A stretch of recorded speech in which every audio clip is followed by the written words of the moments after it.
to Summer Wood about Wrecker, her new novel that came out in February and was published, a review was published in the March issue of Bookpage, and we are so thrilled to talk to Summer today because Wrecker has been one of our most popular books in our daily e-newsletter Book of the Day this year. We've had a great response from readers, so today we're going to hear from Summer. And I'm so happy to be here. Thank you for talking to us. Yeah. And Summer is from New Mexico and is in Nashville to speak at Belmont University, a college just around the corner from Bookpage's office. So.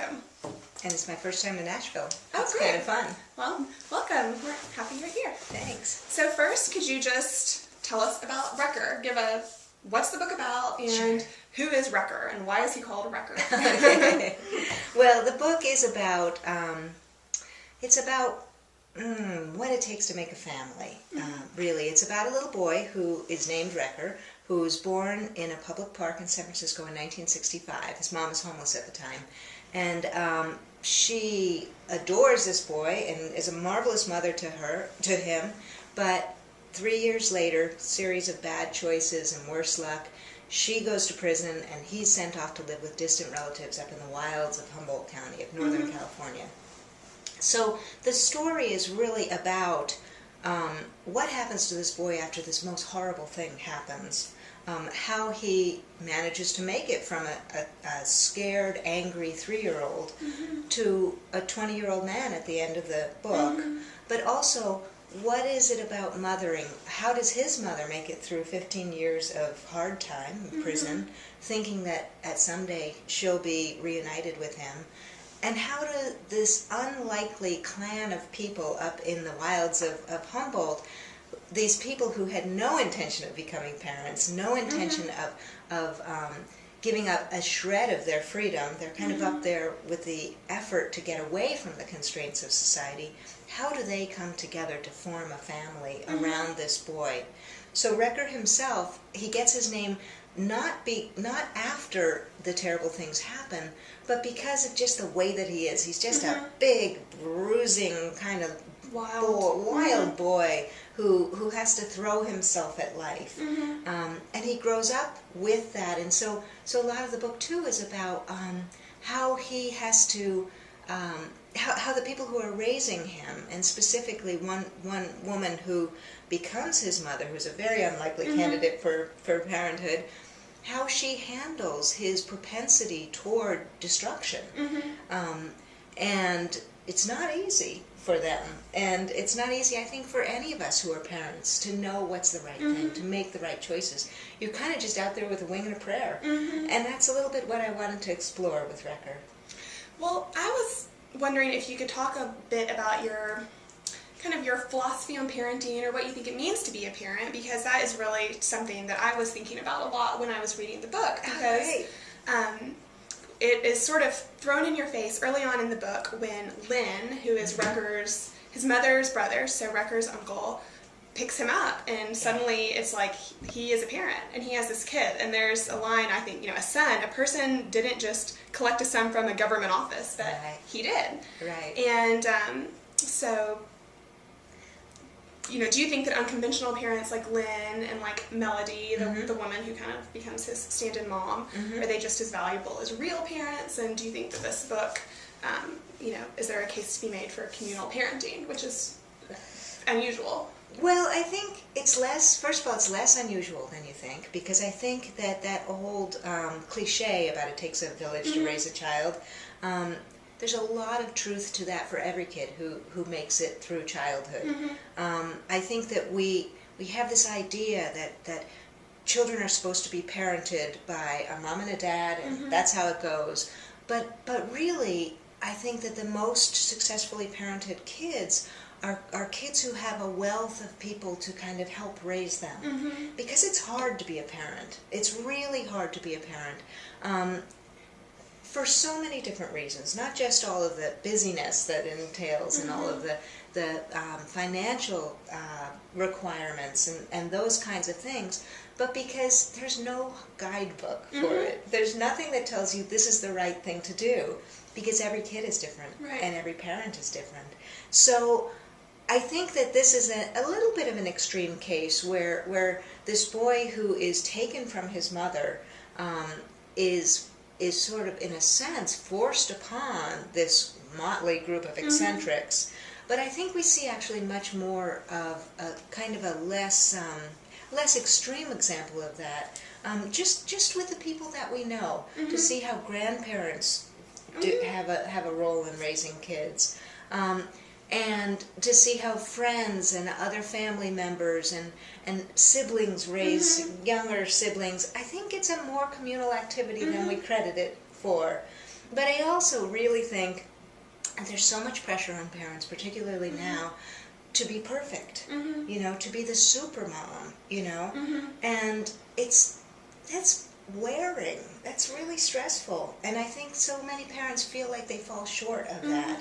And I think in Wrecker, a lot of what comes out is my sense that you don't have to be super mom, you have to be good enough, you have to show up, you have to be there, but you don't have to think yourself less if you make mistakes, because we all make mistakes.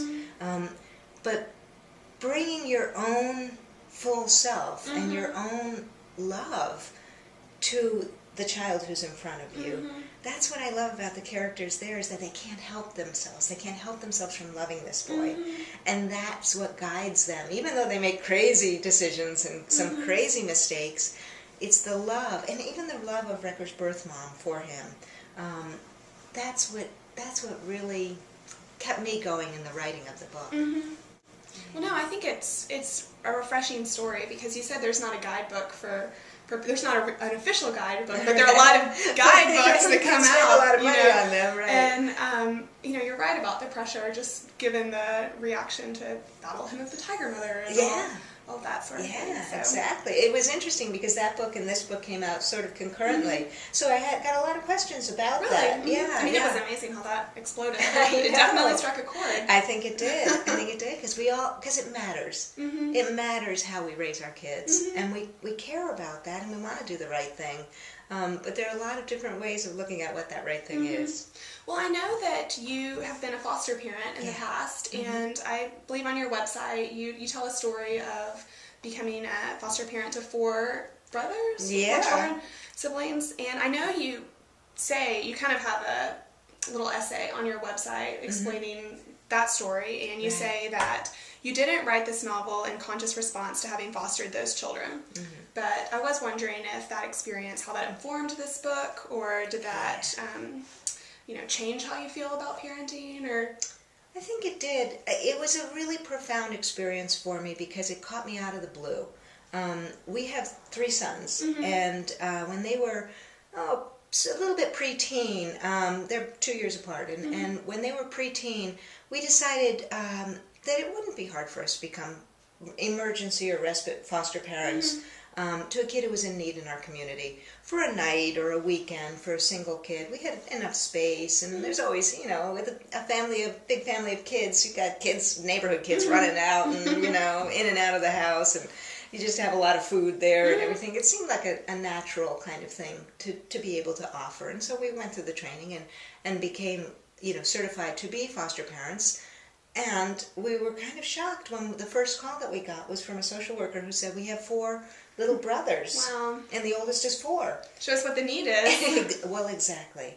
But it was a challenge to us, and we said yes because we thought, what would happen if something happened to us and our kids were split up? So to keep the boys together, the little boys together, we decided to become foster parents. What happened was we fell in love, as you can imagine. And falling in love with somebody means you have to look at the whole circle of it. You don't just kind of fall in love with the shining being in front of you, not even just with the package of difficulties that he comes with, but you see the whole thing that he's dealing with. And when the kids were returned to their parents, we became good friends of the parents and kind of informal support structure to the family. And seeing what those parents went through and what those children went through affected me profoundly.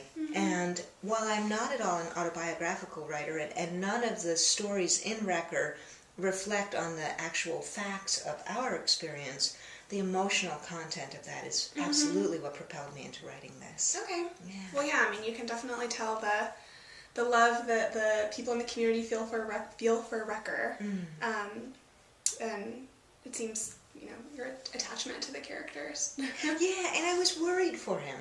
And I think, certainly foster parents and adoptive parents feel this, but every parent feels that, of like, you don't want to mess your kid up, and you just hope that things will be okay. And I think that's sort of, some of that got into this novel, this worry and this concern and this wish that this child make it through, Well, I have a few questions about setting, since you can see from the cover this vivid, lush setting in Northern California. And first, I wondered why you decided to set it in the 60s, when the book Wrecker's born in 65, and then he's taken into this community in 1968. Right. And so, why the 60s? And do you feel that this is a timeless story? Could it have taken place today?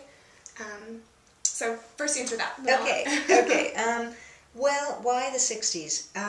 Partly, I have to say that my writing process is very intuitive, and so things sort of come to me, and then I work with them, and then afterwards I go back and take a look at, is that useful to me? Do I need to change that? And I think part of why the 60s is because there was that feeling that anything could happen, that life could change in a minute. There was a sense that we could do things differently as a society. And that definitely helped this story. For Lisa Fay, Wrecker's birth mom, to move to San Francisco in 1965 when everything was just everything was up in the air, everything was up for grabs. And to encounter both thrill and the positive aspects of that, and that dark underside of it, which meant that some of the structures that protected people were ripped out from underneath. And so this woman had no one to protect her. And the arrangements that she got involved with, the relationships that she made, weren't in her best interest or in the best interest of her son. So that part, I think, can happen anytime. And certainly a child, we've been raising children for a long time, and so that part, I think, is universal, can happen at any time. But what the 60s gave me in the early 70s was this sense that it sort of tied into that back to the land movement. And up in Northern California, everything was just wild at that time. I wasn't actually there then, so I had to do some research, but that also gave me a chance to separate it from the very timely issues of the day and say, well, look at this from this time, but think about how that applies to today. So yeah, that sense that people were more open to alternative arrangements, I think made it easier to write that book. Also, it starts in San Francisco, but then it takes place in Humboldt County, and I wondered if you had a relationship with this place. I do. But it's not, I've never lived there. I've visited a lot. When I went to college in the Bay Area. Okay. And lived in that area for about 10 years, and I'm crazy about San Francisco, and it's just such a wonderful place, and so full of memories for me. But I had the privilege of going up to Humboldt quite a lot, to the Lost Coast area. When I was in my 20s, a friend had a family place up there, and so we'd go up there, and I just was so entranced by the wildness of it, and the incredible lushness of that area, and the sense that you could go up there and, in a way, disappear. You could escape from things. And that gave me a basis for writing Wrecker, so that not only was it the 60s when that sort of sentiment was powerful, but it was also a place that allowed things to open up, and taking a little bit of the lid off of this question of what is the right way to raise a child, or how do we make a family? Because I think even people who come into it in the most traditional way of a mom and a dad and a child, you still are faced, you don't escape that need to make a family. You know, it's something that requires some kind of conscious effort. And this crazy place where anything can happen and everything's very wild gave me, I think, that that chance to look at that, what that process is like. Well, I know a lot of readers read novels to escape or to, journey to a different kind of place. Sure. And I really, having never been to Humboldt County, I felt that the setting was, very alive in this book. Great. It's funny too because, when I was working on this book, I tell people I was going up to Humboldt for research, and they said, research. It's probably one of the very, very few novels set in Humboldt County that is not about that kind of research. Well, as I said in the beginning of this video, book page readers have responded to Wrecker, but I'm so pleased. But I wondered I assume that as an author it's very exciting once the book is out the door to actually talk to people about it and meet readers. I love that. Yeah. I was wondering if you've had any, what the most touching conversation you've had with a reader or the most memorable experience reading you've done, or... Yeah, there's so many different answers to that, but because it is wonderful. It is really wonderful when you've written a book and you put all that time in, and it's such solitary time, to bring it out into the world and have people respond. It's incredibly gratifying. They tell you who they liked and who they didn't like. They tell you, who kind of, they just saw on the street last week, that sense that these characters, in a sense, have a further life in the way that the readers look at them. But when I was in Northern California, I gave a reading, and afterwards a woman came up to me and had tears in her eyes and said, I am raising Wrecker. I have Wrecker. Wow.